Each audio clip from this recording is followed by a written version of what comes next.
Hello, welcome everyone. Delighted that you could join us to the conference beginning this morning on democratic socialism and civilizational crisis.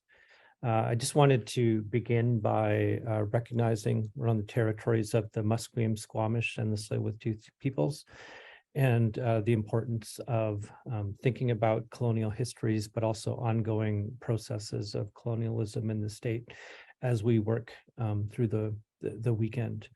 I also wanted to thank on behalf of the steering committee, Robert Hackett, Ian Angus, and Kathy Walker for their role in helping to put this conference together.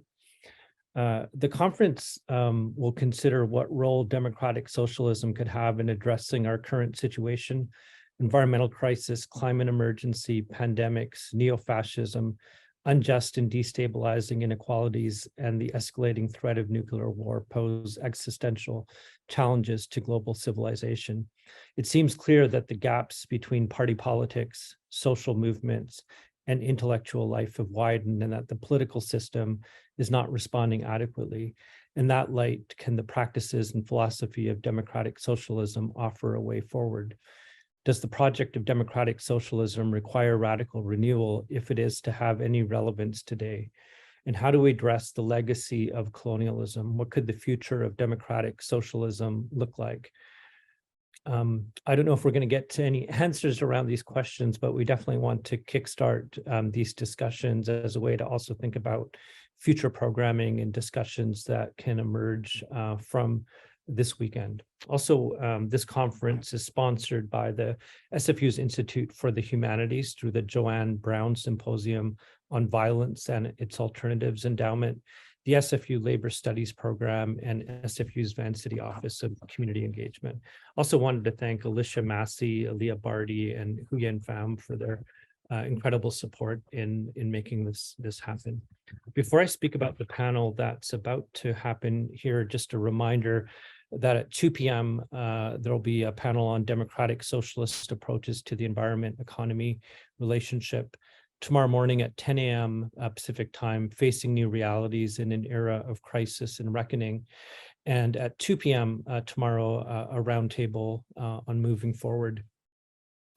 Depending on who you speak with, democratic socialism is going through either a period of exhaustion or is about to break into the mainstream amidst the present crises, from climate change, inequality, homelessness, affordable housing, to decolonization, gender justice, to local and global experimentations with democratic socialism, from Bologna to Jackson, Mississippi, to places around the world. While the recent events also of the provincial leadership race and the provincial context here aren't the topic of this conference, I'm sure the dynamics and tensions at play are relevant and instructive far beyond the borders of BC. We're in a period of global turmoil where right-wing, authoritarian, and neo-fascist parties continue to be on the rise in Italy, Sweden, Hungary, Turkey, India, and the list goes on. And American neo-fascism, that was once a small fringe of the far right, has sutured itself to the Republican Party, will continue to have political ramifications for at least the rest of this decade, if not longer. And this weekend is just a beginning as we plan to engage in further programming in the future. The panel this morning is around the politics and philosophy of democratic socialism. What do we understand? What do we understand by democratic socialism? What makes it distinct from other contemporary political philosophies?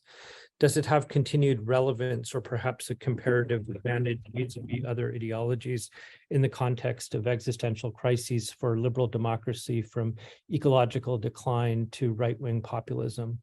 What challenges and obstacles, from civil society and media to government structures and corporate power, have democratic socialists encountered in building a more progressive future?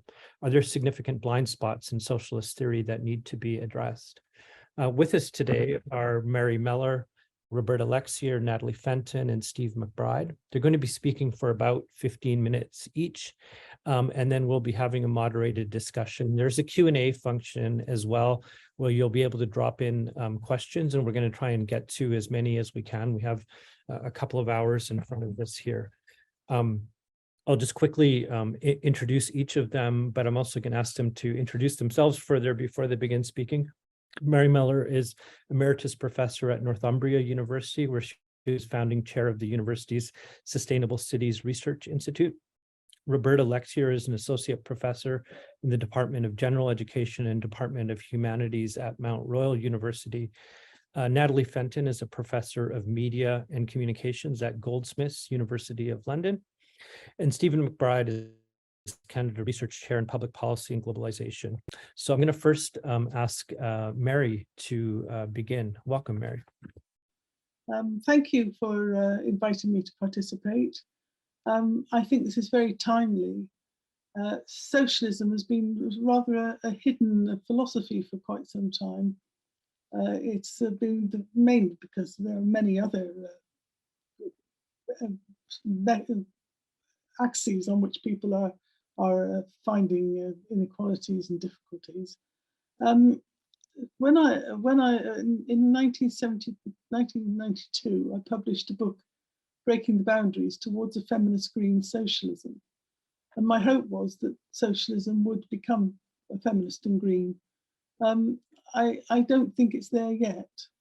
Our movements, we have, to me, hasn't gelled as a socialist movement.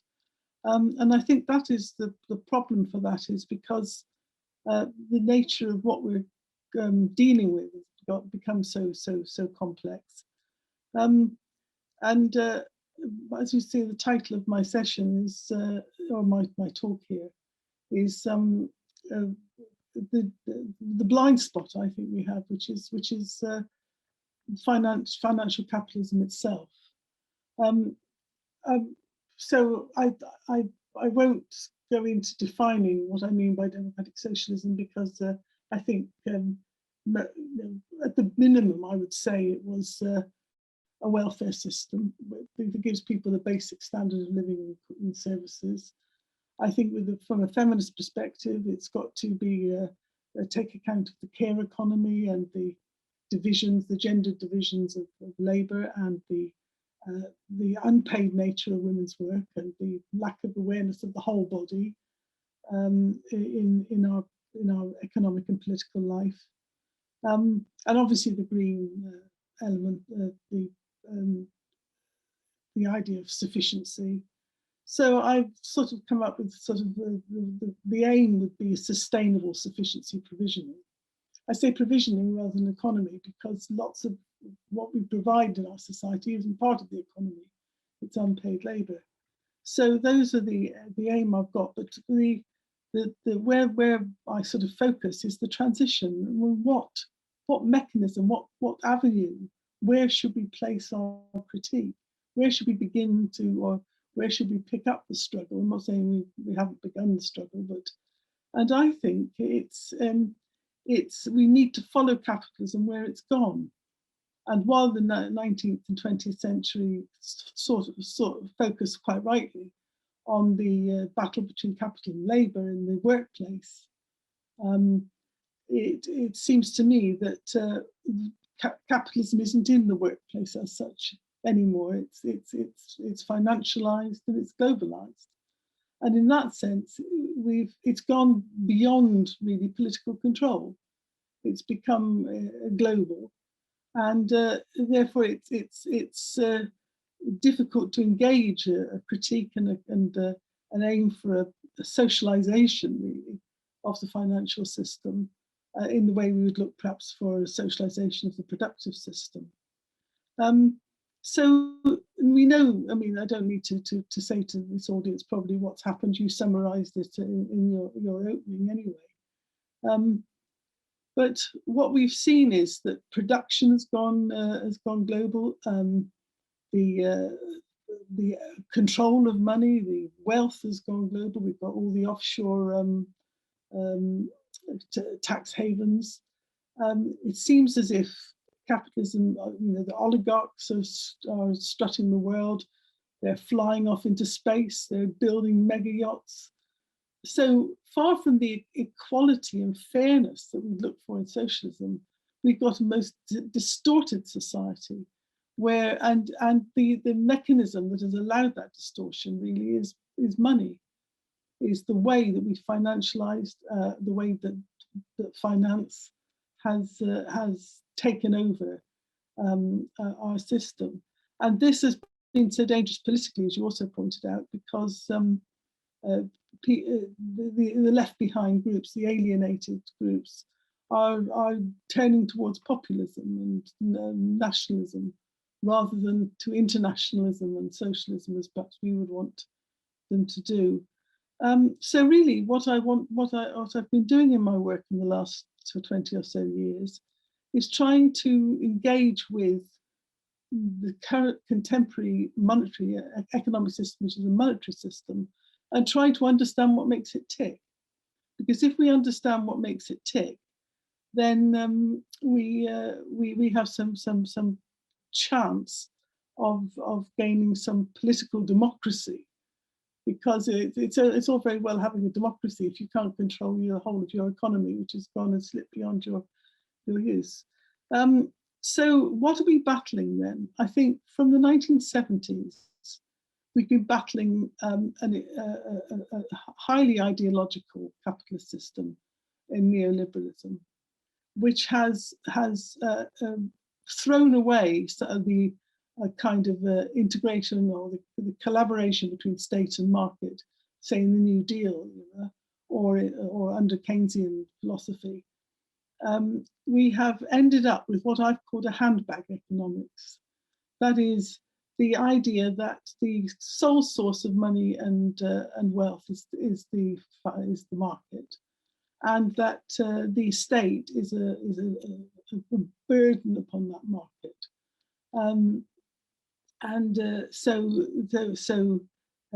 The state has particularly welfare systems. They're not so much worried about all the state's support for research and development and infrastructure.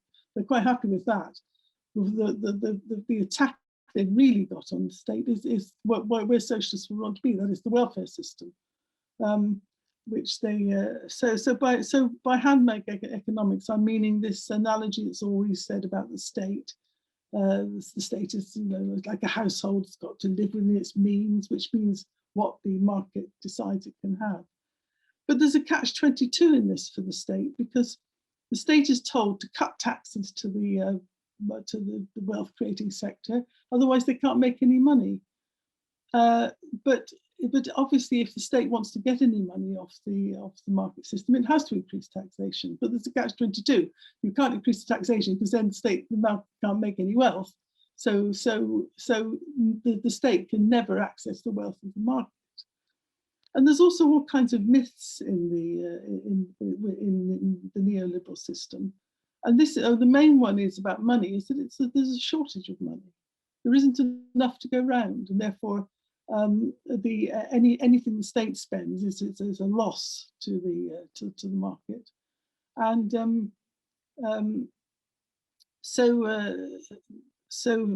sorry, I've lost my train of thought there. Yes, the myth of the shortage of money. That's right. The myth of the shortage of money comes from the assumption, the myth, the key myth behind the market system is that the market invented money. Started off with gold, and now we've debased the gold and we don't have it anymore. But we still have technically a shortage of money. Well, this just isn't true at all. I mean, the gold standard never really worked that well anyway. But we haven't had it since in the 1970s. But also from the 1970s and 80s, we've had Big Bang. We've had the openness of the system to speculation and to the machinations of the market system. And in fact, we've just had a crisis in Britain with we've lost, as you probably know, a very short-lived prime minister. But what broke that system was, in fact, the financial sector. The bond market broke the economy in response to a very extreme version of neoliberalism. So not even the financial sector likes neoliberalism that much. So it looked as if, and we were told over and over again, there was no alternative. The market is the boss, the market understands, the money must go where it wants to go, the rich must do what they want to do, because we have no choice, there's no alternative. And certainly there is no public economy. And even the one thing possibly the public could do is, as they say, print money. But that is denied because it's claimed to be inflationary. Or automatically you get Zimbabwe, Weimar Republic, even though they weren't really monetary problems. They had other problems causing the money crisis. But the other thing we've had is these two great crises we've had. The 2007-8 crisis, which was a collapse of the financial system, and the pandemic, where we had to, for both the two crises, we've introduced quantitative easing. Now, where's this money come from? That politically is a very good question. How do you understand how come the state was a needy housewife living within its means, and suddenly can stump up enough money to furlough whole economies? Where does that come from? And so I identify two circuits of money, of where money comes from. Because money, new money, I mean, I can't produce new money, you can't produce new money. So who can produce new money? Who can feed money into the system? The neoliberal economics doesn't tell us that. It just assumes that money is just there and it floats around and it circulates, and then people put their savings in the bank, and then somebody else borrows it and forms a company and makes some money. But this isn't really, that isn't how money works at all. We have, in fact, two circuits of money, and both of them have the capacity to expand the money supply. One is bank lending. The classical theory was that money just circulated between savers and borrowers, but now it's been accepted by the monetary authorities like the Fed, the Bank of England, the IMF. They now admit that the banking sector is creating new money, but obviously, and it creates new money every time it makes a loan. So that's one circuit of money. New money comes out of the banks, circulates around, and is repaid with interest. So that's one circuit.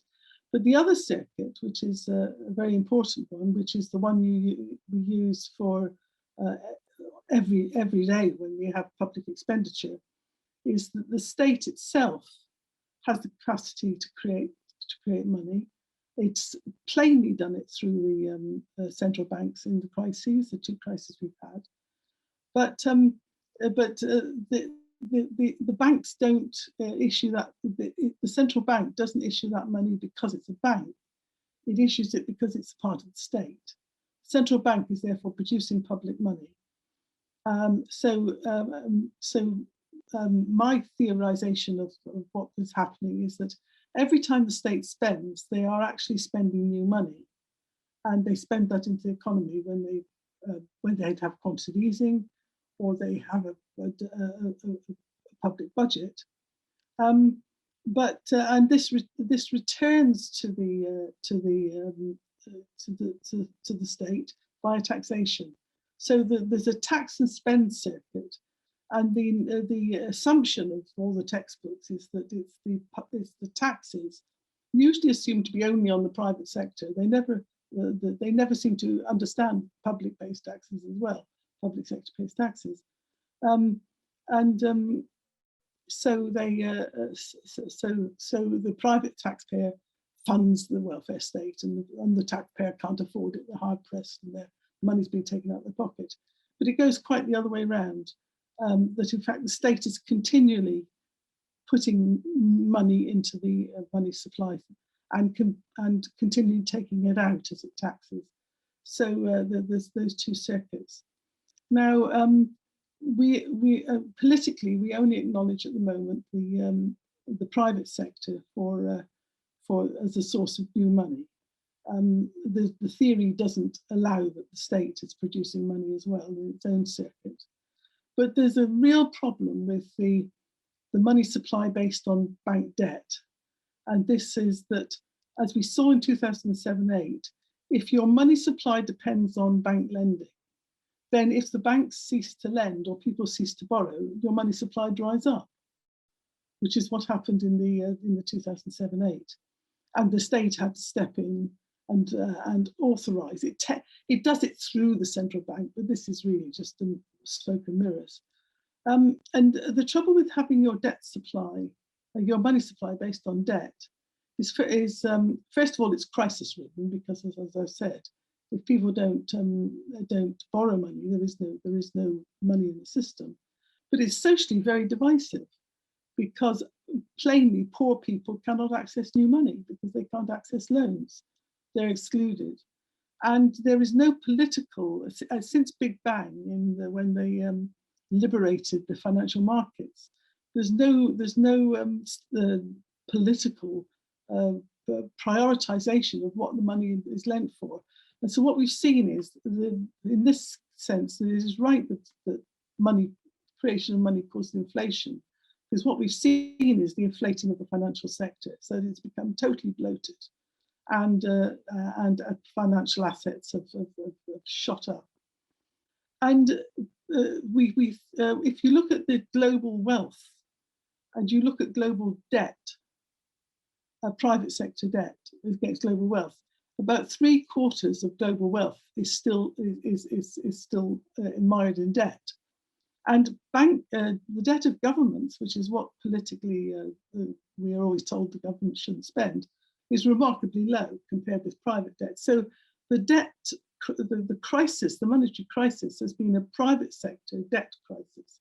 And we know the debt goes right through to everybody's daily lives. Most people, but particularly poor people, are heavily indebted because they obviously can't get hold of enough money in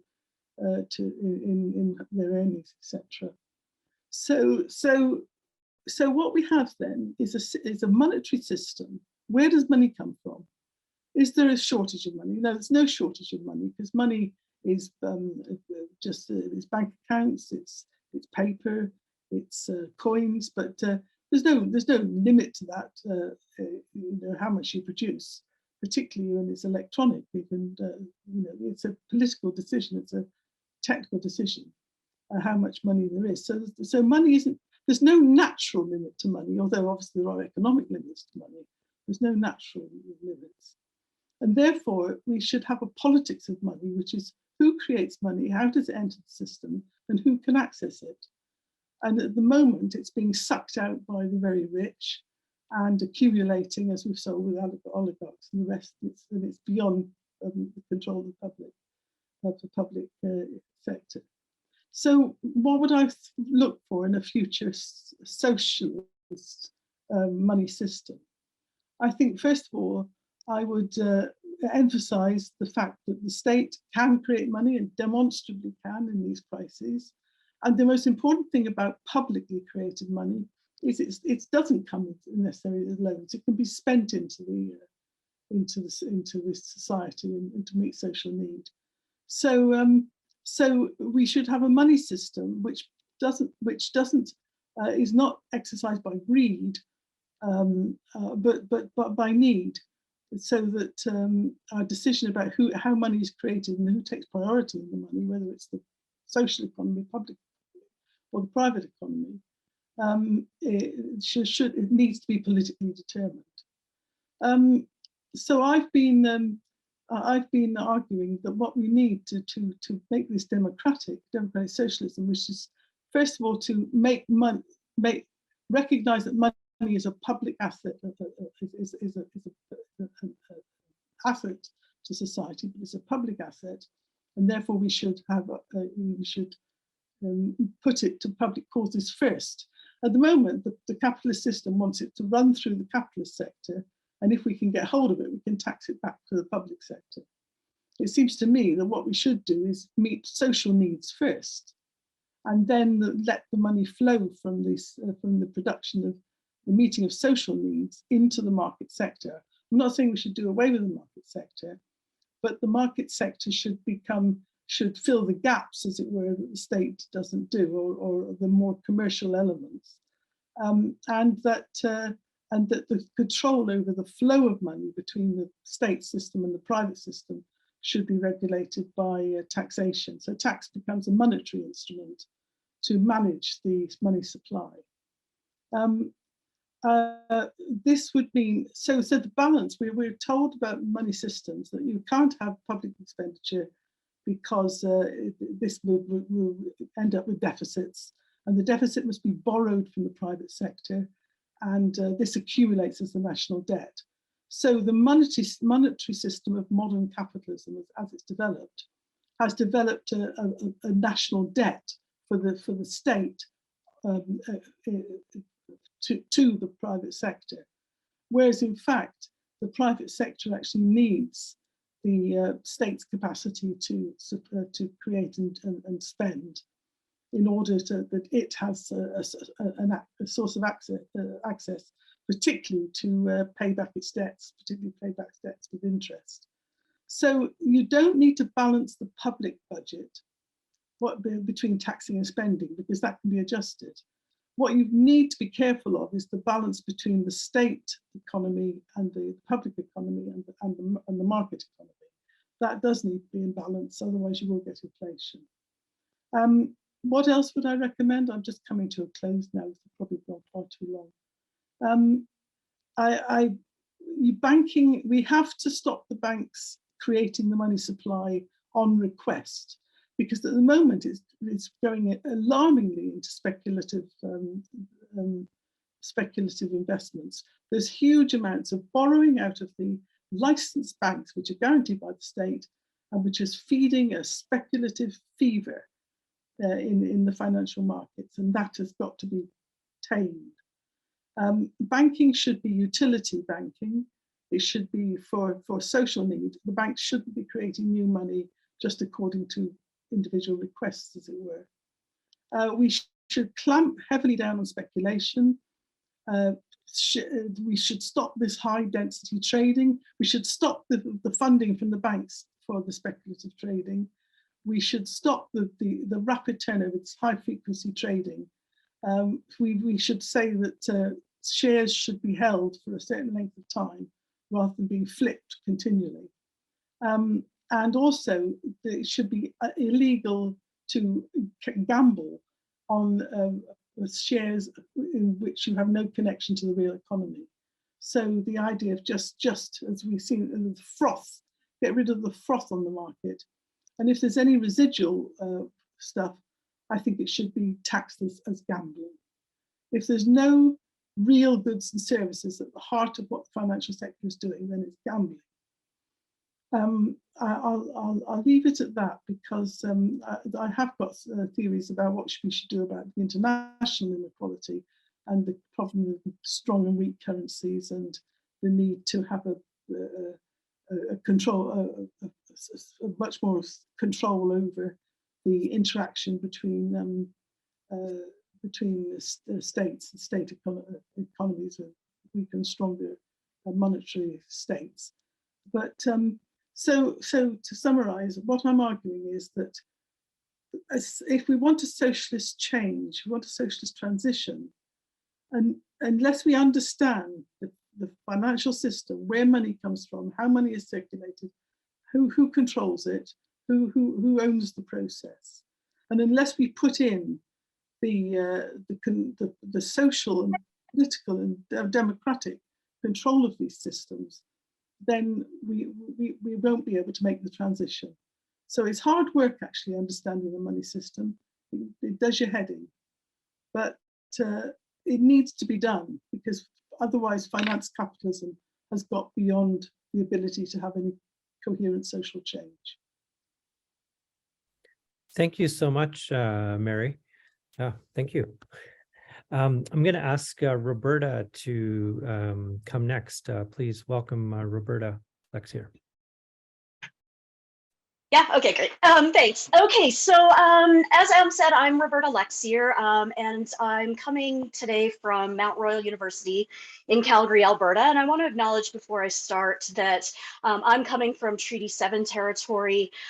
This is the territory that was stolen from Indigenous folks and now used for our purposes. And I want to acknowledge the importance of that relationship and my role in giving back to that treaty relationship. And so just acknowledging that before I start. I am a historian by training, but I've been in sort of liberal education for a long time and have become a bit interdisciplinary. But because I'm a historian, I want to approach this topic from a historical perspective. And in particular, I want to look at social democratic parties in Canada. I came to this topic through social movements, which was my sort of original research project. And I got really interested in how these political parties interacted with social movements. And then I started to get really interested in these political parties. And so I want to talk a little bit today about some of the ways that we see democratic socialism or social democracy, however we're going to define these terms, play out in Canada and what that might tell us about the contemporary moment that we're in. I'm having trouble with my keyboard today, so I might be flipping back and forth. I apologize. Okay, so as was mentioned, we're faced with many different crises in the 21st century. Of course, extreme and worsening inequality, racism and white supremacy, historic and ongoing colonialism, the climate crisis, the COVID pandemic, and many, many others. Currently, most of the solutions tend to come either from the center in the form of small adjustments to the status quo, or from the right, things like trickle-down economics, bootstrappery, fascism, and other forms. No mainstream electoral party in Canada is proposing real socialist responses to these crises. And this is concerning to me because if the alternatives are not discussed publicly, then they appear entirely non-existent or impossible. And I think that's the position we're at now, that these socialist solutions to our problems appear impossible or non-existent because nobody in the political sphere is talking about them. Now, of course, social movements and others are talking about these issues, but they're not making their way into the political sphere in a formal sense. Now, this has not always been the case, and I think it's useful to reflect on what the past might tell us about the value of social democracy specifically for the 21st century. And so in Canada, the Cooperative Commonwealth Federation, or CCF, through active engagement in the electoral process, inserted reasonably radical left-wing perspectives into national public debates. This created space for conversations about the possibilities.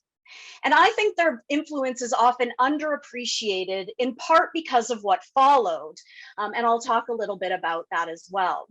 Now, I want to acknowledge that given the time period we're talking about, the CCF was around from 1932 to 1961, the party obviously overlooked a number of important issues and took problematic positions on some files. Topics like Indigenous rights, Quebec self-determination, resource exploitation, and even eugenics. And so I don't want to imply here that the CCF was perfect and that we should model everything we do after them. But I think there are some pieces and some major proposals that the CCF put forward that can help us understand how social democratic parties might intervene in the ongoing debates and why now the NDP largely fails to do this.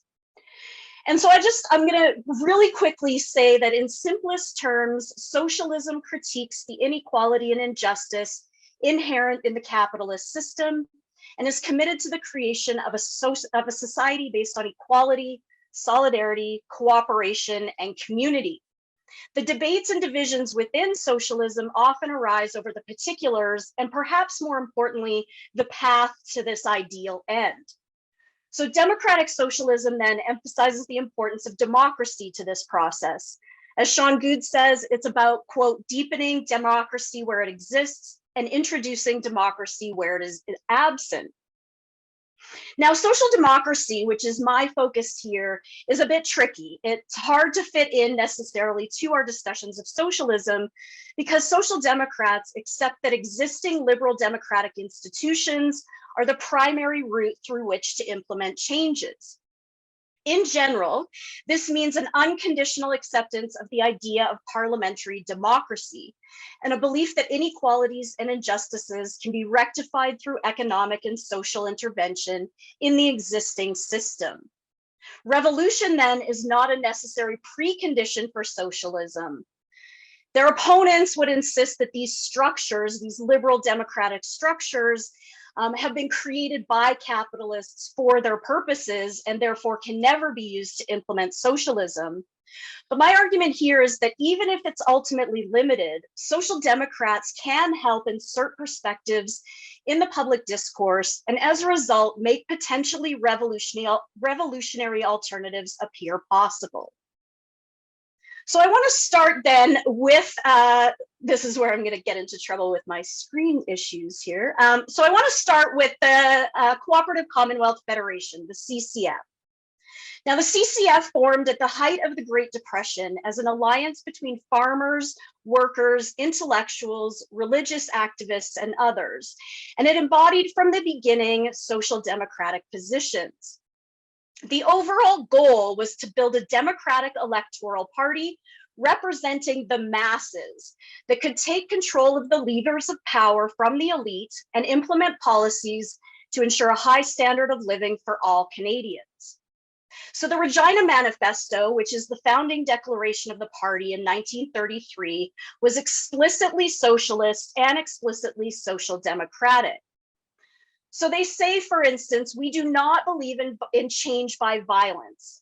This social and economic transformation that they're calling for can be brought about by political action through the election of a government inspired by the ideal of a cooperative commonwealth and supported by a majority of the people. So it wasn't, again, this is where the social democrat side comes in. This is not about revolution. This is about working through the system, but the system they want to represent the masses within it. Now, I think the key quote from the Regina Manifesto that is really indicative of the radicalness of the CCF is this one here, that this is kind of the call to arms.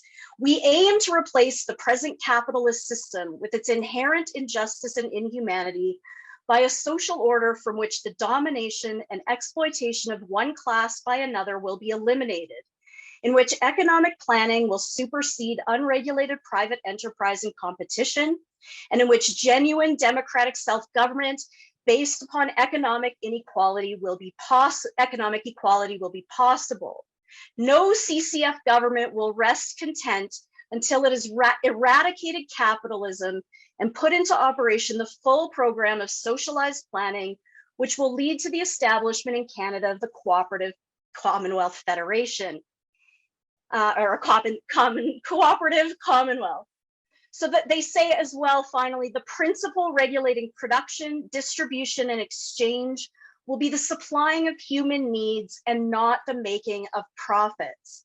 And so this is written, again, I want to emphasize, in the midst of the Great Depression, that this is a time when workers, farmers, and many others were struggling. I think relatively similar in some ways to our current neoliberal context. And this document was explicitly radical. It was explicitly socialist. The end goal is to eradicate capitalism. Now, I think there's debate to be had about whether you can do this through those liberal democratic systems, through the electoral system, but the goal was clear. It was to get elected based on the support of the majority to then overthrow capitalism. Another piece that I think we forget about a lot, or not many people know about, that the Cooperative Commonwealth Federation produced was this book called Make This Your Canada. And this was published in 1943. and was intended to explain the CCF program to the electorate. And so this is a time when the CCF is trying to gain electoral footing, and they feel like Canadians don't necessarily understand what they're all about. There's a lot of red baiting going on, a lot of anti-communism, and so they say, let's write out our program and let's be clear what it is that we're about. And so Make This Your Canada is a phenomenal text that explains in detail how the CCF views Canadian politics and their place within it. First, the authors identify the problem, and they're very explicit about it. The problem is a capitalist system that is inherently undemocratic and aimed at providing benefit to a small elite at the expense of the majority. And so they say, maldistributed wealth, such as exists in Canada, means an enormous wastage of the human resources of our society. Want and insecurity stultify human growth that should be free to develop. And where money is concentrated in a few hands, power is also concentrated and political democracy is threatened. And so again, this is incredibly socialist in its interpretation of Canadian society, that the problem is capitalism and that capitalism is stultifying the ability of the people to meet their true potential and is destroying democracy. So the solution they see then is electoral interventions. For them, the solution to address these economic problems is through the economic system, to take political and economic control from the wealthy and give it to the people. So a political instrument, I'm getting ahead of myself. A political instrument representative of all the sections of the people, they say, financed directly by them and their economic organizations, is the only way in which they can finally and democratically gain economic and political power. Now, most importantly for Make This Your Canada, they assert that centralized economic planning can provide Canadians with a good life. Now, they look to the Second World War as an inspiration. This is 1943 when they're writing, and they're looking at that mass mobilization that took Canada from the depths of the Depression to mass war mobilization within about a year. And they're seeing that this can be a beneficial system to all Canadians. But they argue that this must be democratic, planning by the people for the people, they say, not planning by monopoly for monopoly. And this is my favorite quote from Make This Your Canada. I'm trying to share it everywhere I go because I think it says really clearly how this functions. So what they say is, if we can find the resources and methods to produce tanks, bombs, and bullets, why can't we find the resources and methods to build homes, schools, and playgrounds? The answer is easy, they argue. We can, if we have the courage to refashion our society to serve the interests of all the people. So in other words, we can take what we've learned about economic planning from this mass mobilization of the war and turn it into something that benefits the masses of the Canadian population, that actually helps the 99%, which is language they actually use. Now, Make This Your Canada was remarkably popular among Canadians. It sold 50,000 copies and became a bestseller. And the CCF received 15% of the vote in the 1945 federal election, its highest return to that point. And they formed the official opposition in Ontario in 1943, and then government in Saskatchewan in 1944. Liberal and conservative politicians then began adopting some of these ideas, stealing some of the kind of base arguments. World War II had shown the value of economic planning, but as it went forward, it remained controlled by the elite, the business and state elite.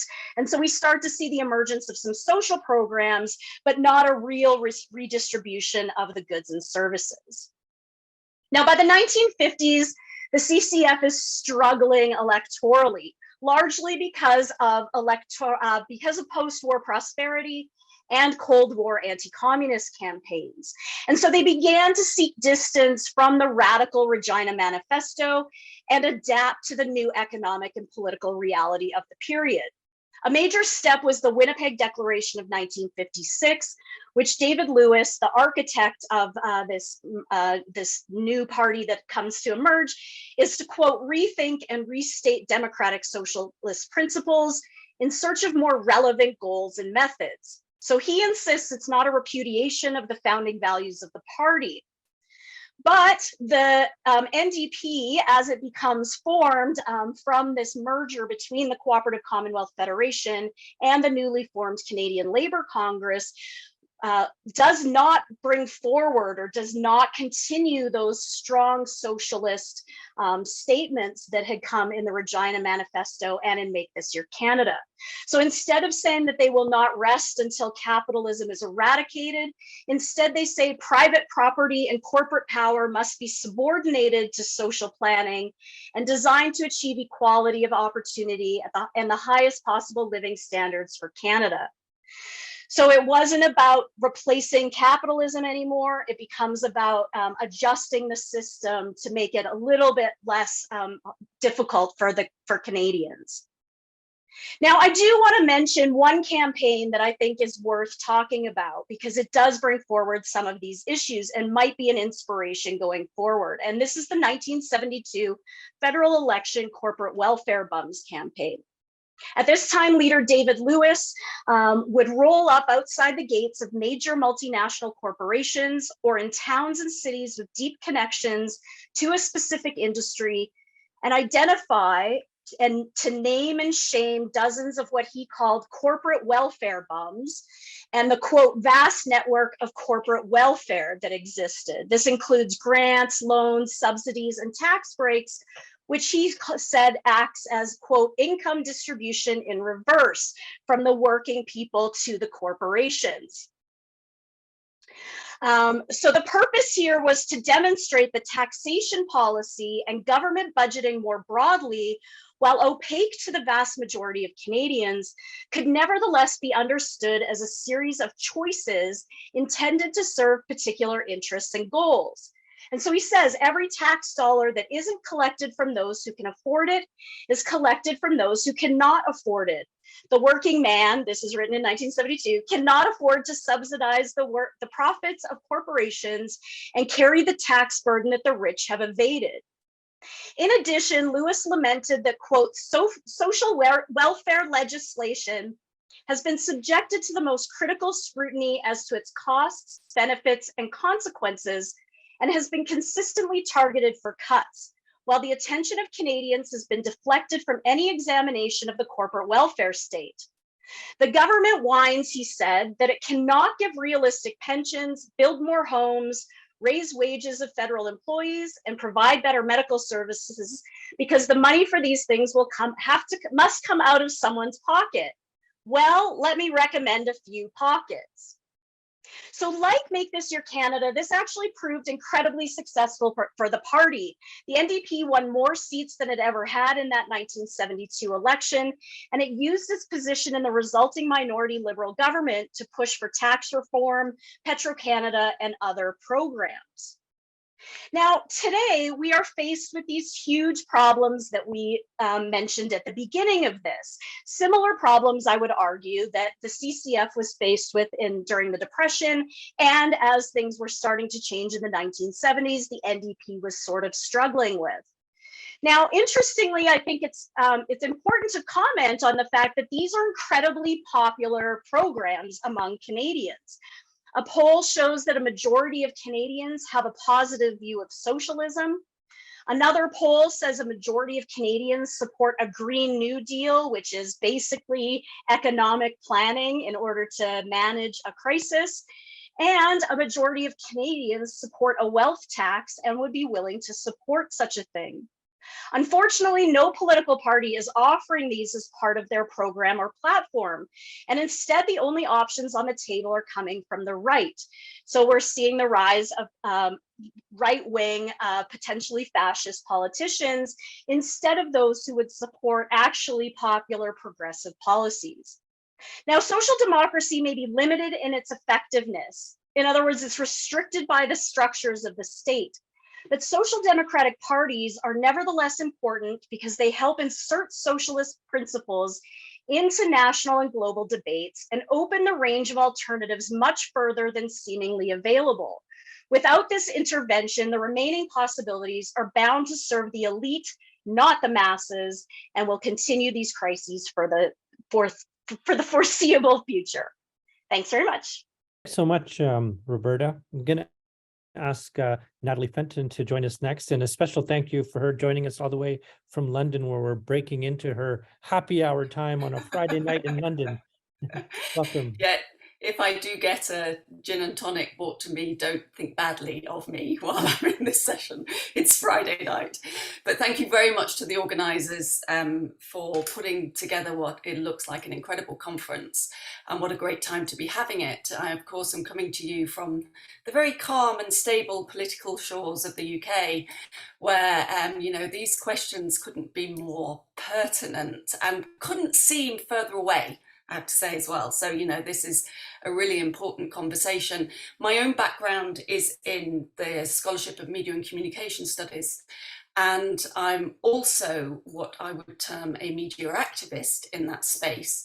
So I partly as with the help actually of your very own Bob Hackett, we formed an organisation called the Media Reform Coalition in the UK, which is made up of a broad range of social movements and campaign organisations, but also political activists, academics and media practitioners, all looking for a better way of conceiving of the media. And it's in that kind of approach, and I think the Media Reform Coalition has become different to other kind of media reform organisations because it has deliberately taken a democratic socialist approach to how it conceives of what the media could be. So, and we've been heavily criticised by that in lots of ways, but it makes, and we've been trying to forge an understanding and to extend the imaginary of what that might be to, and I can't remember who said it, maybe it was Mary or Anne or Roberta, was you know, even being able to think these things and to consider what this might look like now is quite a leap of the imagination. And what we're trying to do is create a way in which we can say, look, this isn't, why is this such a strange thing to consider? So if we agree that major media outlets and digital intermediaries, I'm kind of including them together, are captured by global capitalism to the detriment of democracy, then what can we do about it? That's my starting point. What's the response of society when the ability to speak truth to power, which is what we assume our news and information services can do, is restricted, severely restricted by corporate logic? How do we react when the possibility of an independent check on the activities of our political and corporate elites is actually limited by their entanglement with the media as corporate elites? And how can we reclaim things like freedom, concepts like freedom and pluralism that have traditionally served radical democratic agendas, but are now corrupted and used to prop up capital, particularly in this arena of media and communications?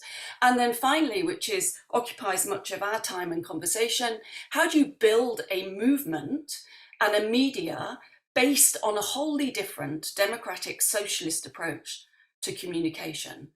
And on the back of that, we recently ran through the pandemic and during lockdown, a project which ended with a manifesto for a people's media, towards creating a media commons is how we framed it.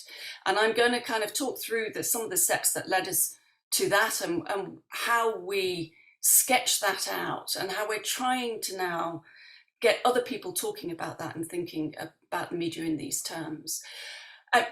I should say that our starting point was very much where others on this panel began. So we didn't start with the media. We started with the fact that the UK and the wider world are facing multiple and interconnected crises, from, you know, all the things that have been mentioned: huge and growing inequality, the health and economic fallout of a pandemic, growing democratic deficits and the rise of the far right, catastrophic climate change and ecological collapse, Russia's invasion of Ukraine and ongoing multiple wars around the world, along with, many others. But woven into all of these crises, I think that has not yet been mentioned, is a loss of trust in institutions, including those institutions which are meant to inform and educate us about the world, our media.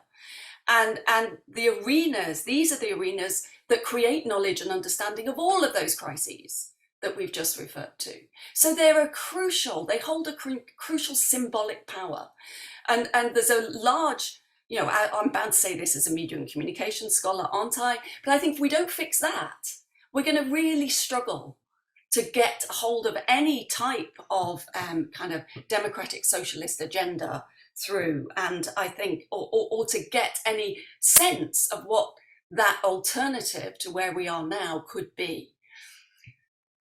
Trust in the media in the UK, and this is a global pattern, in the UK we're at a particularly bad point. We're at a record low. 70% of people now in the UK think the media is failing to be objective and non-partisan, and that's one of their measures of trust. And we might want to argue about, well, we don't really want it to be objective and non-partisan, but it's a sense of not really believing what they're being told. And of course that feeds into a whole kind of post-truth mentality as well. We have a media landscape that's dominated by huge and unaccountable corporations. Digital platforms are some of the biggest monopolies the world has ever seen. So we're talking about global capitalism. We can't avoid talking about them. And we've also got huge and growing concentration of media ownership in our legacy media. So in the UK now, 90% of our daily national newspaper market is owned by just 3 companies. And that's been increasing over the last 2 decades. When you include online readers, because everybody always says, oh, but yes, but we live in the internet age, there's information abundance, this sort of concentration of ownership no longer matters. But if you add in online readers, those same 3 companies dominate 80% of the market. So we're still talking about ownership and control, giving these corporations enormous power to set the agenda of our national public conversations. One obvious example to talk about is Rupert Murdoch and News International, a news corporation. And, these are kind of flippant remarks in some way, but serious on another. When he was asked why he thought the UK should leave the European Union, he famously said, when I go to Brussels, they don't listen to me, but when I go to the UK, they do what I say. And when he gave evidence to a House of Lords Select Committee in 2007, and he was asked, as an owner, do you exert any control over your newspaper content? He said, no, I'm just a traditional proprietor. I don't interfere on except on major issues like who to vote for in a general election and on European policy. And of course, we saw when there was an attempt at bringing in some kind of, modicum of socialist thought into our political arena with a Jeremy Corbyn agenda, we saw that utterly monstered in our mainstream media, and including the BBC. So we have a form of media concentration that creates conditions in which wealthy individuals amass enormous social, political, and symbolic power. And I think in those circumstances, we saw it with all of the debates around the Leveson inquiry as well. Political parties, the police, other institutions are reluctant to stand up to that sort of media power, to regulate them or to even make them publicly accountable for wrongdoings. So we have, we're back to Rupert Murdoch, climate change denialism in Australia, to cheering on far-right slogans in the US, to hosting coronavirus misinformation globally. It's almost hard to imagine a reactionary cause that the Murdoch empire hasn't championed at some stage. His own son, James Murdoch, I'm not a fan of James, but he did. He left News Corp in 2020, declaring that the Murdoch outlets obscured facts and legitimised disinformation. The former Australian Prime Minister Kevin Rudd called the empire a cancer to democracy. Now, of course, he's a particular example, but concentration of media ownership is a global problem. You have your own version of it in Canada. And despite an abundance of content online, we also have increasing problems with local news as well as national news, an enormous increase in what are called news deserts, where whole communities are completely unrepresented and have no news whatsoever that talks to them as a community. Underlying many of those problems is the fact that the capitalist model of news and information provision is increasingly unable to produce news and cultural content in the public interest. So despite claims of journalism being an institution that supports and strengthens democracy, of which there are many and frequent claims, too often it's found guilty of precisely the opposite. So we have forms of journalism that have become the norm now that prey on the vulnerable and are discriminatory. A journalism whose noble crusade for truth and justice is too frequently displaced and replaced by gossip and spectacle. Forms of journalism that's wholly committed to kind of market practices and the desire to ensure profit. So we get a journalism that is directed by clickbait. And in the UK, we had one of our national newspapers who came out and said they were actually going to pay journalists per click. They withdrew from that mode of employment practice, but you can see the mentality behind that and the direction of travel.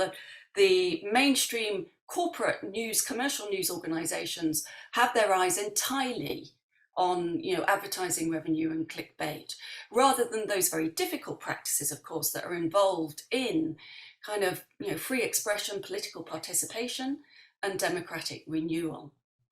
So I think if we're going to deal with some of these huge challenges that have been outlined, those intersecting crises, means that we need a media system that is completely oriented in a different way, that's oriented towards the public interest rather than interests of wealthy owners, of politicians or powerful businesses. And it means having a system which is able to harness the huge potential of digital technologies and data for the public good, rather than seeing them captured for private benefit. Our public service media, institutions like the BBC in the UK and CBC in Canada, of course have a crucial role to play, but they need to be strengthened and really transformed for the global digital age. And that transformation can't be just confined to those institutions. What we say in our manifesto for a people's media is that we need a far more wide-ranging transition to the revitalization of existing public media, yes, but as part of the creation of an entire media commons. We use the term media commons really from the town hall meetings that we were holding when we began the project thinking of public media and the revitalization of public media, and realized that people no longer knew what that meant. There was a complete lack of understanding of what a public institution was, and indeed that the BBC might be a public service broadcaster. That was, and so we started to use the language of the commons, and it became a much easier for people to conceive of what that might mean. And it became our shorthand really for what a democratic socialist approach in the media might look like. So it should be clear that what we're not talking about is just alternatives to and policies for media, but a whole alternative politics really that begins from a concern with the problems a capitalist economy has left us with: burgeoning inequality, precarity and poverty, global warming, biospheric damage from a dominant economic system predicated on endless consumption and growth that concentrates economic and political power in the hands of the few. So to change that direction of travel requires political and economic alternatives that are just and inclusive, ecologically wise, socially regenerative, shifting economic and political power back to communities and public democratic institutions. So in other words, we're trying to conceive of a mediated society that supports a newly imagined democratic political economy that is post-capitalism. And through these discussions that we were doing in these town hall meetings, we came up with 4 key pillars really that were necessary to conceive of this new kind of democratic socialist approach to media. And that's media that's independent, fully accountable, wholly democratic, and for everyone. And I'll talk through those a little bit more. But that required newly imagined public forms of ownership, collective forms of governance, and social control of finance. So this is an idea of the media commons as an alternative to capitalism, rather than a media commons as a kind of substitute for public service broadcasting. And we were seeing the commons very much as a collective resource that is sustained through the active participation of those who rely on it. So it's bringing the public, who are supposed to be the audience for public service broadcasting, far more into the collective organisation and governance of those institutions.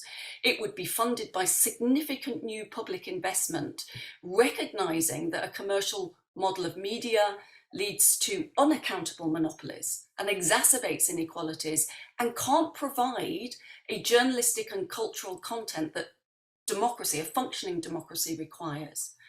So a media commons, we're saying, and we're conceiving of this particularly in the UK, but you could take it and transplant it, change it in ways that would be relevant elsewhere.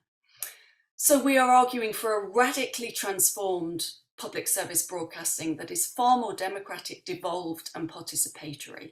So rather than just interacting with people as passive audiences, we're saying that people would make decisions about how these organisations are run, whether that's electing decision makers to represent them, or being part of participatory commissioning, or sitting on panels to oversee coverage of controversial issues. At the moment, we have a BBC where key, powerful, conservative politicians have been implanted into governing bodies on the BBC and having a very distorting role on the output of that organisation.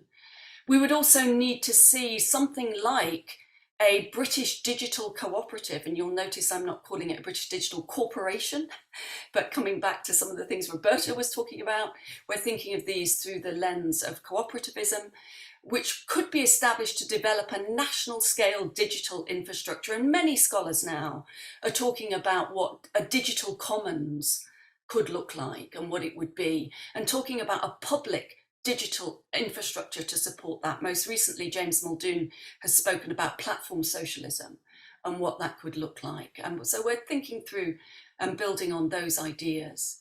Of course, if we're going to conceive of a media commons, it's crucial to enable, support and sustain forms of media and tech ownership that run counter to the capitalist enterprise, that are not for profit and fully independent of commercial pressures and government preferences, that are organised cooperatively and democratically and are responsive to the needs of those communities. So we're also advocating, alongside a radically transformed public service broadcasting, an independent media commons. And this should be thought of as a thriving ecology of things like participatory newsrooms, community radio stations, digital innovators and cultural producers, supported by democratically controlled public resources to tell the stories of all of the UK's communities. This would of course require new funding, and so I'm delighted that both Mary and Roberta referred to where this money could come from, but we're suggesting that that could be actually distributed by means of forms of participatory budgeting and grant making that could support new forms of journalism, cultural content and digital innovation. Of course, those proposals wouldn't work in isolation, and it has to work alongside strong measures to reduce the power of currently existing private media, breaking up monopolies, regulating data and privacy for the public good. And this is, coming very much to the end now, but a media system, our socialist imaginary is a media system that is explicitly designed to work for democracy and in the public good, that requires media organisations that are themselves democratically constituted. So these organisations have to recognise ways in which the media industry, in all its various guises, has held certain people back. Black people, old people, disabled people, working class people, and seek to counter those forms of discrimination by taking special measures to compensate for those social and economic inequalities of serially now unjust social structures. So that fight, I think, for a democratic media is also a fight to devolve power more generally and give communities more control over their lives. Our sense, or our commitment, I should say, is that this idea of a media commons both requires and promulgates systemic change because it offers up the prospect of an entirely different symbolic system that is driven by socialist principles for the public good. And I've written about it in other ways of being hinged on three key criteria which come out of that kind of socialist democratic principles of structural socio-economic parity, substantively meaningful democracy, and worker and environmental sustainability, where meaning making is not for profit, but is inclusionary and diverse, that addresses those structural causes of poverty and economic inequality in our mediated environments through redistributive mechanisms of wealth that enable disadvantaged and disenfranchised communities to have a genuine voice. And that would, of course, mean foregrounding things like class, gender, and racial subordination and political domination by sharing and redistributing power through processes of substantive democracy, a kind of media version, if you like, of some of the types of municipal socialism that I think are emergent in certain places around the world. It introduces, I think, we hope, a new logic of decommodification for the social commons, where our institutions are reclaimed as part of the commons for the public good. And if you want to know any more about them, then please visit the Media Reform Coalition website and look for that manifesto for a people's media. Much, Natalie, and I also just wanted to mention also that Mary is also joining us from the UK as well. So thank you for being 8 hours ahead and still being with us. I'm going to ask Stephen McBride to go next. Thanks very much, and I'd like to thank the organizers of this conference. Looks like it's going to be a great two-day event. I'll begin by saying that a lot of what I have to say is based upon a book I published recently called Escaping Dystopia, with the subtitle of Rebuilding a Public Domain, published by Bristol University Press. Apart from being a shameless plug for the book, it's really a statement that this is a very short presentation. A lot of the ideas need fleshing out. That's where they can be found. The other thing I would say about that title is when I was writing the book, finishing writing it at the end of last year, I wondered if dystopia was perhaps too negative or pessimistic a term. By the time it was published in the middle of this year, I wondered if escaping was maybe too optimistic a take on the events, but hopefully not. We need democracy and socialism because of the failures of neoliberal global capitalism, which has been in place for at least 40 years. So my starting point is the same as, I guess, the other panelists. The reality of multiple intersecting crises: economic, social, climate, security, war, migration, health, and the democratic system itself, perhaps most importantly of all in some ways. So we know about all these, and there are lots of organizations and individuals who've made specific remedies or suggestions for remedies. But I guess the argument I'm presenting here is that these won't go very far, they won't go far enough until it's recognized that the crises themselves are intersecting, connected, and that what is needed, therefore, is to get to the root causes of these crises. And that means a radical transformation in both our political system and our economic system. So this is an argument really as to what is necessary as opposed to what is likely, because, again, we don't see too many political vehicles advocating radical change of this kind. The root causes, individuals, political parties, governments, businesses, have been in charge of a system for the last 40 to 45 years based on, as I said, neoliberal global capitalism.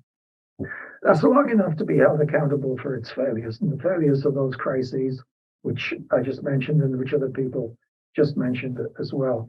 Either directly or indirectly, that system is responsible and therefore it needs changing. Again, there's lots of examples. The neoliberal economics has been crisis prone, not just the two big crises of the last decade or so, but frequent crises before that. Those crises and the system has produced massive inequality of a scale really not seen for decades at least. One stat kind of summed this up for me, which is a newspaper headline. In 1965, an American chief executive officer earned 15 times as much money as the average worker. Today, it's 351 times the money. So that kind of redistribution within this neoliberal economic system is told in that statistic. But it's also found in the focus on endless growth, shareholder value, dependence on fossil fuels, failure to take action to avert global warming, and directly or indirectly undermining democratic decision making. Hence the need for a radical transformation. The solution to neoliberal global capitalism, what a mouthful, is some form of socialism at a non-global level. This means, and I'll say a little bit more about this later, reinventing or revisiting the nation state, not as a vehicle for nationalism, which is why so many people distrust the nation state, but as a vehicle, and perhaps the only vehicle, in which some kind of system that could be described as democratic can be practiced. So that's the first point. That's why we need socialism. If liberal democratic institutions have failed, as they have, then some other form of democracy is required. So socialism plus democracy, or democracy plus socialism, is the antidote to the current set of arrangements. From my point of view, this won't be social democracy. That ideological tendency capitulated to neoliberalism long ago. And I don't see any signs in any of the major organizations representing that tendency that there's been any significant rethink or radicalization. The radicalism, such as it was, lies in the past, not in the present. To deal with the democratic part of the equation first, I think it's worth reviewing the depth of the crisis, which other speakers have touched on as well. First of all, the scope of democratic decision-making has been reduced through internationalization. For example, international trade and investment agreements. International organizations constrain the nation state. They enable capital and constrain the possible antidote to capital. Internally as well, concepts like central bank independence tend to take monetary policy out of the control of the relevant authorities. And I think it combined together, these international and national tendencies add up to a form of depoliticization, to taking things out of politics, or at least out of democratic politics, which it is necessary to keep their decisions over trade, investment, industrial strategy, monetary policy, fiscal policy, etc., are all partly removed from the ambit of democratic institutions. However, those institutions, or the institutions we call democratic, are themselves in a rather dire state. In my own province of Ontario, we had an election recently. There was a historically low voter turnout, suggesting a disaffection from, or distancing from the political system anyway. As a result of that election, 18% of the eligible voters elected a government under a first past the post system. 18% elected a government that has 2/3 of the seats in the legislature. It's one of many examples. In the Globe and Mail yesterday, there was an article on the crisis facing American democracy, making one of the many points made was, why should a state like Wyoming, which has a population about the size of London, Ontario, have the same number of senators as a state like California, which has the same as a population in excess of the whole of Canada? Who would devise a system like this, and who can possibly regard it as legitimate? The same general points, I think, can be made about intermediate organizations like political parties. Membership driven? Not really. Run by party machines, technocrats, sometimes captured by adventurers in the course of leadership campaigns, which expand the number of members dramatically. Mostly, the number of members is in decline, and the parties themselves are internally undemocratic and moribund. And that's linked in the views of many people to the whole mythology on which parliamentary decision-making is based.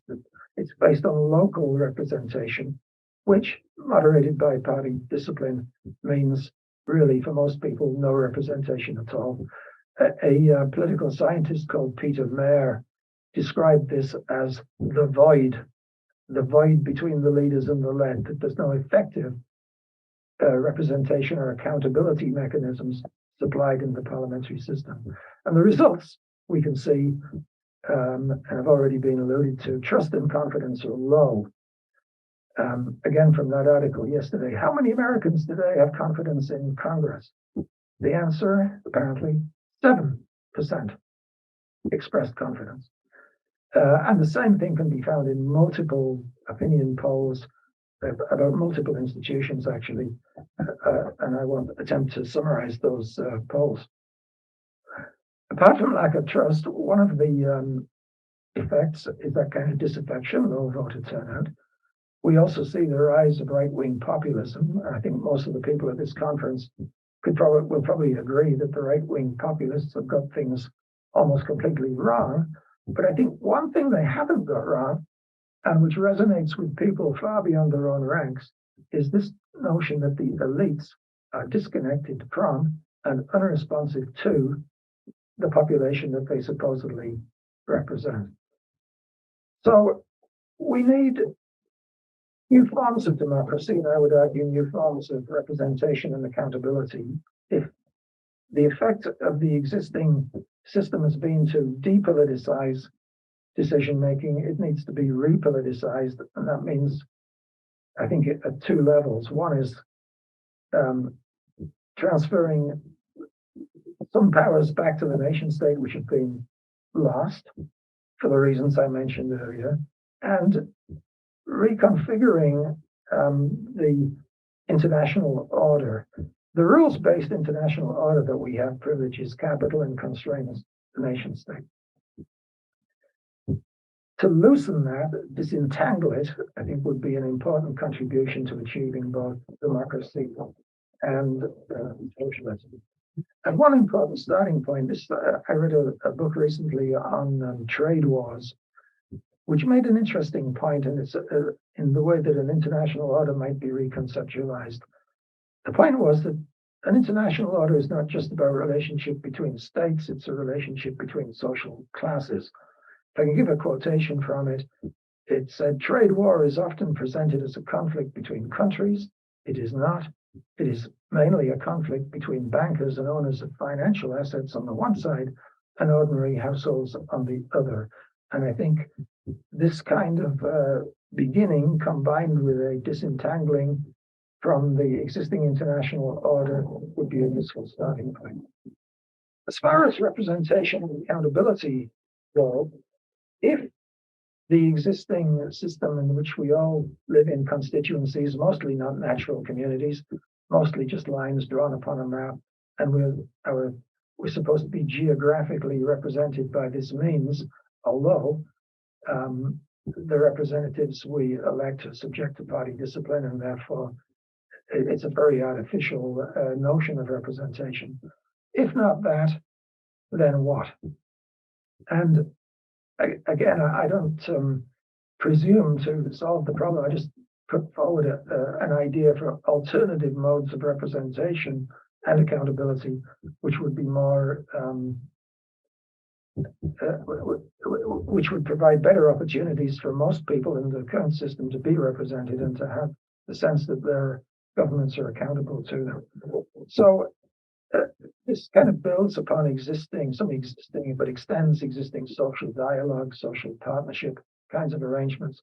One could envisage as part of a reconstruction of the state, the creation of, I just call them accountability councils, whereas whereby a government introducing measures would not simply go to Parliament and to be notionally accountable to its own majority there, but would have to go to a council composed of different types of representatives. So, for example, geographic representation could be by different levels of government, including municipal, which in Canada at least are almost entirely frozen out of real decision making. Could be functional, the classic labor, capital, agriculture, social reproduction categories. Could be experiential representation in these councils, meaning the people who are almost wholly excluded from decision making now, working class people, women, racialized minorities, others that would be represented there. So one can imagine the difference if the minister in charge of austerity had to appear before a council which included the victims of his policies in advance of approving that, as compared to the experience of that person going to a parliamentary forum where none of those people would be meaningfully represented. So the point about that example is not really the creation of such councils. The details surrounding them would necessarily be valid, or that there may not be other and more innovative or imaginative ways of achieving it. The real point is to overcome the vacuum in representation of ordinary people in the political system, and the vacuum which exists in terms of governments being accountable to those people. And that, I think, is the challenge on the democratic side of things, and it would require a major restructuring of the democratic system. On the socialism side, the existing economy, as we know, favors private over public, individual over social, profit over social need, and socialism, by definition, would reverse those priorities. It means public authorities subordinating private actors, economic actors, in the name of public need means more planning, less tracking. And I think some of the examples from the past, suitably modified, could provide a useful model for a socialist future. One is public ownership, reconsidered to be not just national or provincially owned enterprises, but including those, but community-based, local-based, public-to-public partnerships, perhaps cooperatives, etc. A variety of publicly owned entities to accomplish some things. I'm sure we can all think of examples of areas where they might usefully replace the private system. Mass transit, manufacture of electric vehicles, equipment for a green energy future, public housing, expanded long-term care, waste disposal. Public banks is an area which is receiving a lot of attention now, because public banks can do different things to private banks. A second concept from the past, but again, imagined in a reinvigorated and altered way, would be planning. Planning has a bad name, I suppose, because of its top-down origins or previous history, but it doesn't have to be that way. It would be complicated to plan a modern economy using a representative system, not unlike the one I described, with all the key interests represented in it.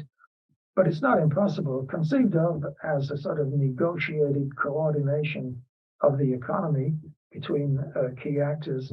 It has a lot to offer, and certainly there's a lot more to offer than a relatively unregulated market system, which has produced the various disasters which everyone has commented upon.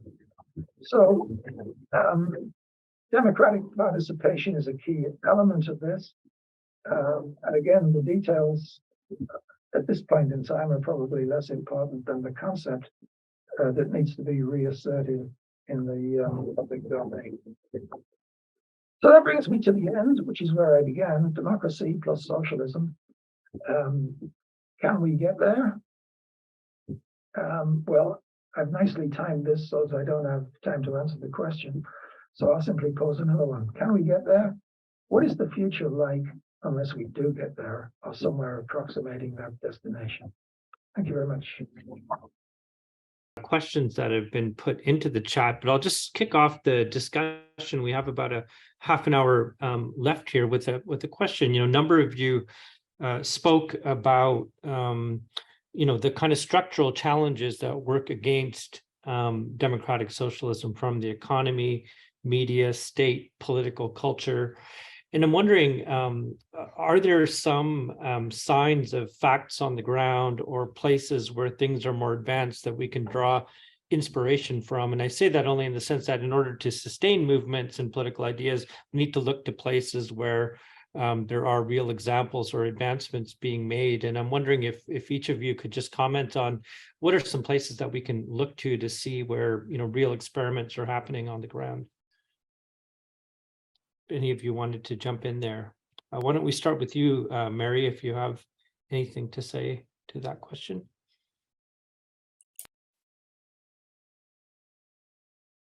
You're muted, Mary.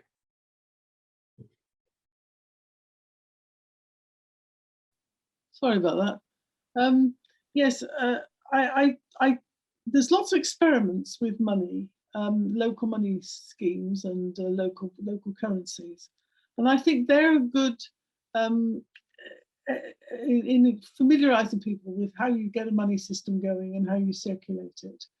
But there's a limit to what it can do, because they're by definition they're local, and therefore they can't cover resources they need to get from outside. So I think that they're good examples, but they don't replace reform of the national money system.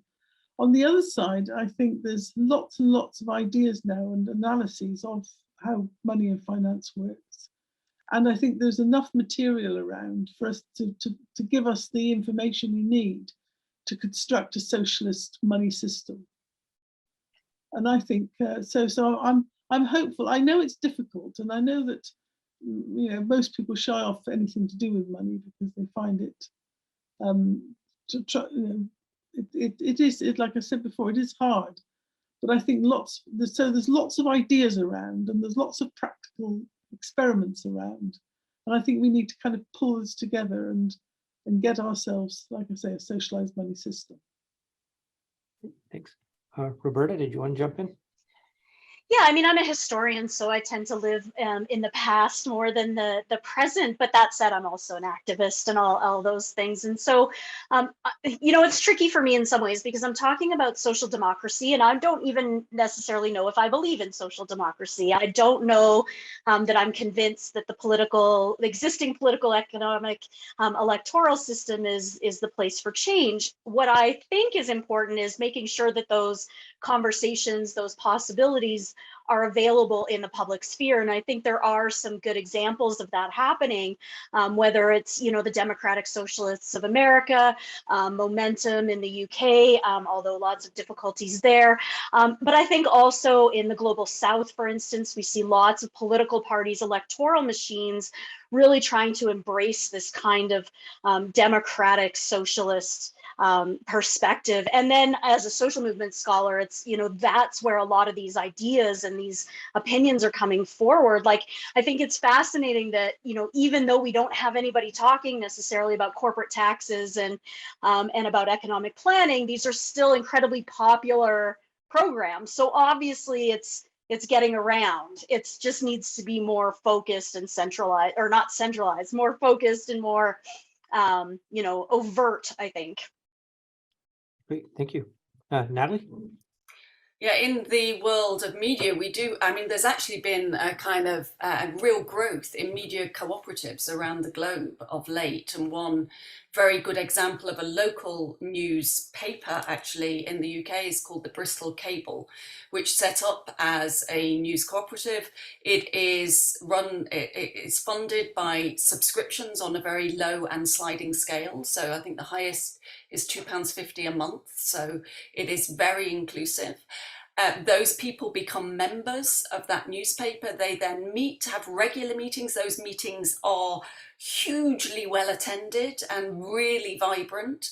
And they decide both the editorial direction of the newspaper, the key issues that they're going to consider, but also things like advertising policy, which advertiser they're going to accept into and have on that platform. And they have had huge success in terms of really representing their community, holding power to account, and getting social change for those communities in those spaces. So it's a way, I'd say they also have a commitment to full unionisation and equality of pay systems.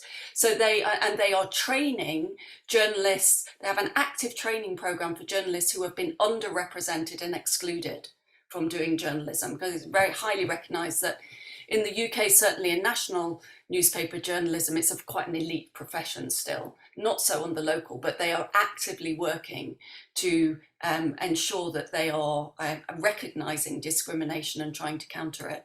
So there's some really strong examples. There's another example of Bureau Local in Wales, operating in Wales in the UK, who is trying to do a completely different type of journalism, where they're kind of moving away from this idea that it's about selling papers, and they're just working with communities in kind of news hubs to engage with them and figure out what information do you need in order to create the sorts of community you want and to be part of. And so it's a really engaged form of information sharing and provision, and kind of, seeing this as purely as a means of public good and not for profit. So it's reconceiving the whole idea of what journalism is and could be. And so I think they're really interesting in terms of the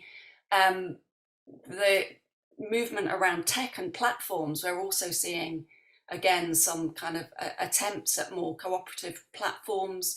You've got the data project in Barcelona, where they're running a decode project, where they're trying to reconcile publicly owned data for that municipality. So they are trying to set up public data capture systems where the public has agreed to the data capture points. So there may be 3 data capture points rather than the 50 that you would get in something like Google, and those are agreed, and they're only used for public benefit, not for profit. So there are real examples here where things are trying to operate on those kind of, democratic socialist principles, and I think we need to talk about them much more readily, because those things really do need to be part of our socialist imaginary. Great. Thank you, Natalie. Steve? Yeah, thanks. On one of the main features of neoliberalism, of course, has been privatization of an enormous number of enterprises. And I think one can see a pushback on that file in a number of areas, one of which goes under the unwieldy term of remunicipalization, where around the world, literally, well, I forget the exact number, I better not exaggerate it, but I think it's in the thousands of formerly privatized municipal operations have been put back into public ownership, partly on the fairly pragmatic ground that they simply didn't work out. They failed to deliver, that public ownership is far more efficient, but also sometimes as well, the idea in that is being that publicly owned municipal services can be more democratically operated as well as more efficiently operated. And I think one sees a number of renationalizations also on the books in various countries.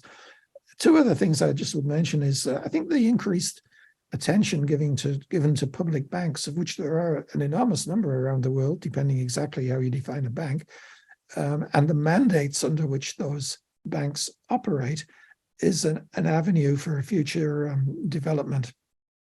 Clearly, a public bank, if it is mandated not so much to make a profit, but simply to foster sustainability or other desirable social ends, can make a huge difference in creating the financial wherewithal to do things differently.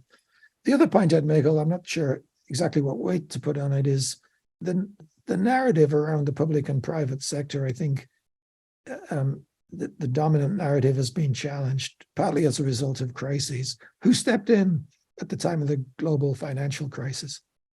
The public sector. Well, arguably they stepped in the wrong way to bail out banks rather than and impose austerity, but nevertheless, public sector was the way it had to be. Same thing in the pandemic. Who stepped in? Who had to step in? Public sector. The public, I think, domain is back on the table in a way that it hadn't been for several decades before that. I'm going to jump in with some questions that are in the chat, and I might just throw out a couple of questions out that might be seemingly unrelated. We're sort of into the lightning round here. One of the questions is sort of around US-led imperialism, and over the second half of the 20th century, developing and underdeveloped countries have been trapped in debt peonage by the IMF and World Bank, which forced those states to implement neoliberal reforms. And on the other hand, there's state-led campaigns in China, Russia, Iran to mobilize the anti-US imperialist and nationalist sentiment among ordinary people to legitimize the state's authoritarian power and distract public attention from social inequality within those countries. What could be solutions to address the global inequality consolidated by financial imperialism and democratize the authoritarian neoliberal state power in those developing countries? And a second question that's specific to Mary, what would the role of a country's central bank be in a socialist society? Who would appoint them? How would they function differently than our capitalist system? Maybe I'll throw that question to you first, Mary, and I'll ask others to jump in on either of those two questions.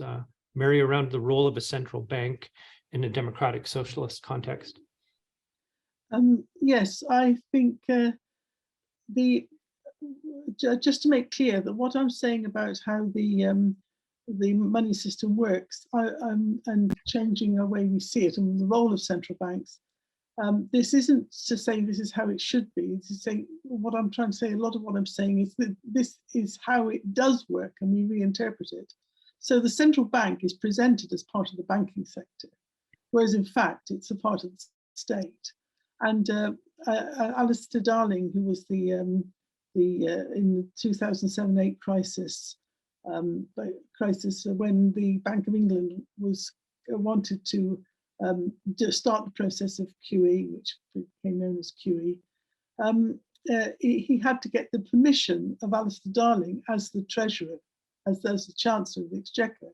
So right from the start, the central bank was operating on the permission and the backing and the authorization of the government. So that the idea of the neutrality of the bank and it being something quite separate. Now, what I would say is the role of the central bank, I think you would still have a commercial banking system, whether it's publicly owned or not. You do need working capital for businesses. So there would be the central bank, but I think the central bank's job would be to decide the priorities. I mean, the French do this. I know they prioritize certain sectors and channel the money to them. So I can see it performing a filter of setting the commercial agenda and then making the money available for would-be entrepreneurs to borrow.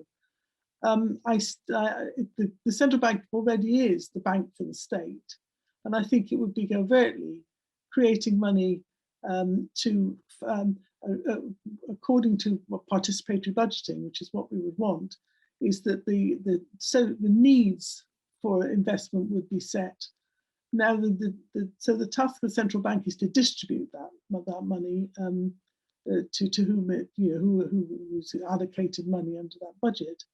But the job it would have to do is to have a monetary policy committee, a monetary monitoring committee that keeps an eye on how much money is being filtered through the public sector, through public expenditure, and how much and how big and how much flexibility there is in the market system.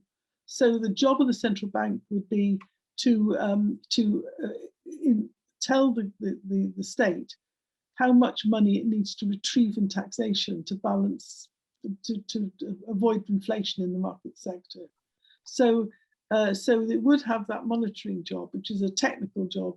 It wouldn't say how the taxes should be raised and who should be taxed, that would be a matter for the participatory budgeting and monitoring. But what it would be doing is giving an overall global figure on the amount of money that needs to be continually extracted from the private sector to balance the amount of money that's flooding to it from the public economy. So I see it has, you know, at least 3 jobs in a future more socialized money system. Thanks, Mary. And the other question I had thrown out for any of the panelists was just around, there seems to be this false choice between governments of a neoliberal kind of order versus those that are authoritarian or neo-authoritarian. And we seem to leave out aspects of social inequality that are built into the global economy. And what are kind of approaches or ways we can think through that, if any of you would like to jump in on that? Yeah, go ahead, Roberta. Yeah, I think what's clear is that when capitalism goes into crisis, the results are that it fights really, really hard to regain its footing. And the way that happens is largely through fascist policies and through, the emergence of authoritarianism and, ethnic nationalism and these kinds of divisive positions. And, I think we're at a time in societal history that we're in a collapse of capitalism, and the left has been so devastated or has pulled itself out of, I think it's happening both ways, of these conversations for the past 50 years. And so the only alternatives as the capitalist system is falling are the status quo, the sort of like, let's fumble with things a little bit, or this real authoritarian push. And so I think this false dichotomy has been created by the fact that the left has absconded its position in these debates, and we're in the midst of a capitalist crisis. And so, that's why I think we need to constantly be saying there's another alternative here. Yes, these problems that are being identified are real problems: inflation, housing, energy costs, all these things are real problems, but the only solutions being presented are ones that help shore up that capitalist system rather than ones that try and pull it apart, which is why conferences like this are so helpful, because we're trying to talk about those alternatives. And so I think it's obvious that that's the alternatives are being limited at this point, I guess is what I would say. Yeah, Mary. Yeah. Am I muted? No. Yes. The solution that Keynes had to the problem of inequality between currencies, between countries, was to put in as my interpretation of what he was working towards, was put in a kind of buffer currency, so that you couldn't have one currency directly interrelating with another currency. They would have to go via an international exchange currency, which he called the Bancor. And in my suggestion I've made in my work is that the exchange rate that each country had with the international trade currency would enable parity of purchasing power, so that rather than having a market-led trade, which is, 95% of currency transactions is purely speculative worldwide. And so countries with weak economies are continually under threat, and dominant economies like the dollar are always gaining. So what would happen there is that if you had the exchange rate based on some measure like monthly income or something, so that the exchange rate from America would mean they pay as much, say, for a fridge as somebody from Nigeria would pay for a fridge, according to their own pricing values, if you see what I mean. So parity of purchasing power.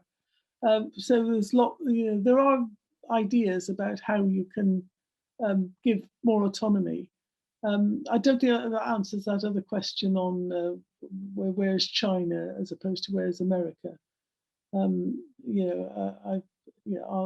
duck that one. Okay, thanks. I'm going to put 3 more questions on the table here. We only have about 8 minutes left, and I'll give you each about 2 minutes to close. And if you want to jump in on any of these questions, I'll just briefly summarize. One of the questions is around, is there something that we can learn from historical examples of socialism or democratic socialism? Allende's government in Chile is referenced, but in places where either it was removed or didn't work out, or there are things that are historically instructive.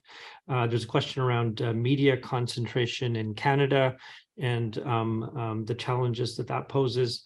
There's one question specific to Mary around an essay that you wrote in 2006 around democratic socialism or socialism being a way of dealing with the ecological question. So more than enough questions that we can jump into, but I'll give you each a chance to also close as well. But why don't we start with you, Natalie, if there's anything you want to jump in there or any closing thoughts?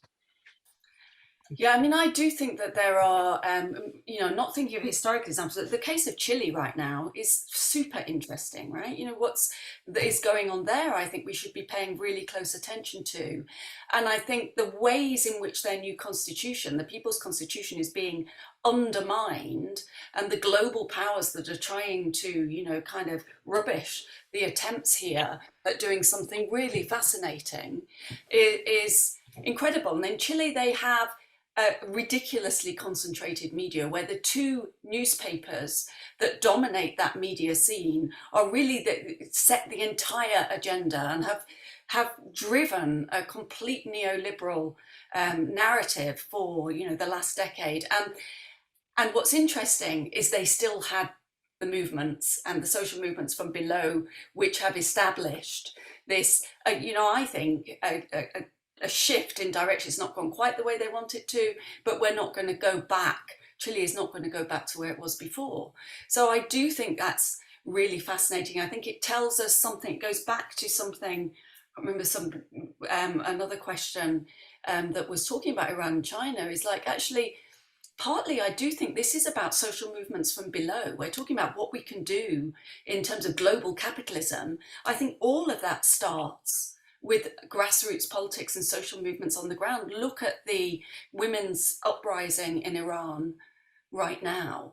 And that has gone on. The Green Revolution they had went on for a week. This has gone on for 5 weeks. It's a different level and a different engagement. So these things build over time. And those uprisings sow the seeds. In the UK right now, we've got an Enough is Enough campaign. And this is being led by trade unions. It has garnered thousands and thousands of supporters in a very short period of time, with people who are simply fed up with seeing all of the wealth go to the 1%. And if that is not dealt with, and this is one of the reasons why the Tory party are in disarray, because they know that if they don't address some of those issues, they are never going to be in power again for a very long time. So it's kind of, that's to me where we should be focusing, is how can we engender those social movements from below to really take hold, give them a sense of hope and a possibility that things can be different and otherwise, and then join up the dots internationally so that does become something of a global presence. I like that term, socialism from below. I was in fact involved in a left splinter group in Vancouver in the mid-90s that was called exactly that. Roberta. Yeah, I think, what we would learn from the history of these parties, I think Allende, but also in Canadian examples, is that you have to work fast and you have to actually do the work, that there's no timidity allowed in this process, that, the way to learn from this, I think, is to take the example of the capitalists in power and just do what needs to be done. But I think Natalie's right, that the social movements are the base of this, and that they need to be energized and activated, and political parties are doing the opposite, at least here. But that that energy needs to come. You know, my fear is that people are, as I said before, legitimately upset. There are these problems, but they only have one option to turn to, and that's a bad option. And so we need to make sure that the other options are on the table. And I think media concentration is a big part of this, you know, that the media controls the story and they get to decide how we approach things like socialism or even some of the simple policies that are being put forward. And you know, we have to think about ways to sidetrack that agenda and make sure that the people who are really struggling have the sense that the reason they're struggling is structural, not based on, you know, the ethnic groups moving into their neighborhood or the, you know, whatever the excuse is going to be. Thanks, Roberta. Mary? Yes, am I okay? Right. Yes, this question about what I wrote in 2006. Oh dear, I can't. But I don't know what I specifically said in that one. But I've got several sort of threads that I've used. First of all, debt-based money. It has ecological problems because it drives growth. Now, the growth isn't necessarily ecologically damaging, but it's not necessarily not ecologically damaging. If you need growth, then the chances are it will put more pressure on the environment because you'll be trying to repay your debt with interest. I've put forward the idea of the importance of the difference between a one-step and a two-step economy. The two-step economy is the market system where you have to have money, therefore you have to do whatever you have to do to have the money in order to live, because you can't live without money, because that you don't have access to subsistence. So if you don't have money, you don't eat. So people have to do whatever they can do to get money.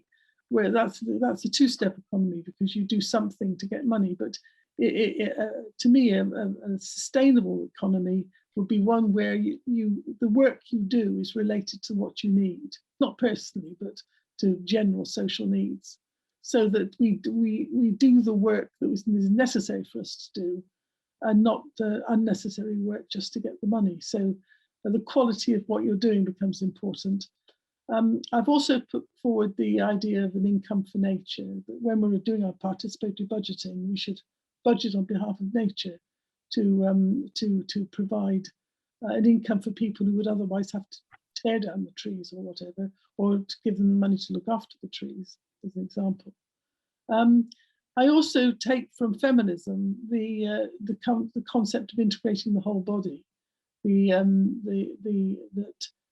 economy, the modern economy does not take account of the whole of human life or the whole of the human cycle of nature and replenishment, and therefore we should be thinking in terms of the whole of the impact on our bodies and on nature of everything we do, and not leave them as externalities. So I think probably I was talking about externalities at that point. So I think there's a fair amount of the things we could do. And the concept I put forward is sufficiency provisioning. That is enough for everybody, and not too little for some and too much for others. So the concept of enough. So I think there's several different ways that I've been approaching the sustainability question. Great, thank you, Mary. Steve? Yes, I think the recent Chilean constitutional example is an interesting one, despite its disappointing result, but it does point to a real potential for change. In that case, I think it was a protest over a transit fare increase that triggered a questioning of 40 years of neoliberalism and the demand for an entirely new constitution. And I think it does show the extent to which sometimes particular protests can expand into major challenges to an existing system. So that's great. The other historical examples, I might quote, there was a question, I think, about historical examples. Obviously, we live in in terms of the international order, in both a dangerous period and one which is full of opportunities, because that order is clearly collapsing. It's going to be reconstituted somehow, so not clear what yet how. But there are a couple of examples from the past, both of which are unsuccessful, but which could be built upon. In the late 1940s, there was an effort to set up something like that was called the International Trade Organization, which was much more accommodating to goals like full employment than the successor GATT WTO system was. And it also had an interesting feature of imposing some controls and obligations on capital, which no subsequent trade agreement has done in any meaningful way.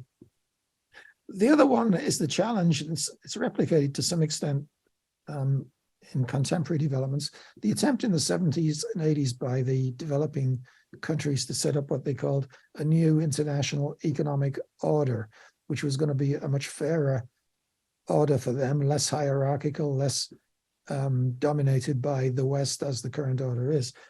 And you find echoes of that in, I think, the demands in the global warming talks by developing countries for the Western or Northern countries to bear their historical responsibility and to make it financially possible for developing countries to adopt sustainable pathways. So again, they're not at the level really of highly active politics, but they're there, they're on the table, and they're the possibility of building on them to create a fairer international order is there. Great. I just want to say thank you so much to Natalie, Mary, Roberta, and Steve for kicking off our conference. And for those of you listening in, and there's going to be a 2-hour lunch break here, at least for those of you who are in the Pacific coast. And I hope that you dream of Red Revolution love songs over your lunch break and build your socialist imaginary, because we'll be back at 2 p.m. to keep the conversation going. So thank you so much for being here, and take care. See you soon. Ciao.